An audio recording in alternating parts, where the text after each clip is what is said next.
మైనార్టీల సంక్షేమమే ధ్యేయంగా రాష్ట్రంలో ప్రజాపాలన సాగుతోందని అన్నారు రాష్ట్ర మంత్రి జూపల్లి కృష్ణారావు. నాగర్ కర్నూలు జిల్లా కొల్లాపూర్లో జరిగిన రంజాన్ వేడుకల్లో మంత్రి జూపల్లి పాల్గొన్నారు. ముస్లిం సోదరులందరికీ ఈద్ ఉల్ ఫితర్ శుభాకాంక్షలు తెలిపారు. ఇక కొల్లాపూర్ టౌన్లోని ఖాదర్ బాషా దర్గా అభివృద్ధి కోసం 4,70,00,000 కేటాయించినట్లు చెప్పారు మంత్రి జూపల్లి.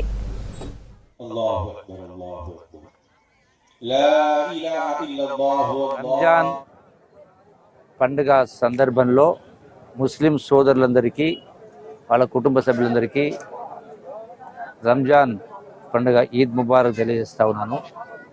ఈ రంజాన్ సందర్భంగా వాళ్ళ కుటుంబాల్లో వాళ్ళ పిల్లల చదువులు గొప్ప చదువులు చదువుకొని రాణించాలని, వాళ్ళ కుటుంబ సభ్యులందరూ కూడా సుఖ సంతోషంతో ఉండాలని చెప్పని ఈ యొక్క రంజాన్ సందర్భంగా వాళ్ళందరికీ మరొకసారి శుభాకాంక్షలు తెలియజేస్తూ, కొల్లాపూర్ పట్టణంలో అట్లాగే కొల్లాపూర్ నియోజకవర్గంలో మైనార్టీలకు సంబంధించినటువంటి అభివృద్ధి సంక్షేమ కార్యక్రమాలు అందరికీ సమానంగా అందేట్టుగా చూస్తూ వాళ్ళ అభివృద్ధి కోసం వాళ్ళ యొక్క ఈద్గాలకు సంబంధించి అట్లాగే కబ్రస్థాన్ల గురించి అవసరమైనటువంటి నిధులు కేటాయించి ఆ సమస్యలు పరిష్కారం చేసే కార్యక్రమం చేస్తామని చెప్పని ఈ పండుగ సందర్భంగా శుభాకాంక్షలు తెలియజేస్తూ, నేను నాతో పాటుగా మున్సిపల్ చైర్మన్ గారు, వైస్ చైర్మన్ గారు, కౌన్సిలర్స్ వాళ్ళందరూ కూడా ఇందులో పాల్గొనడం జరిగింది.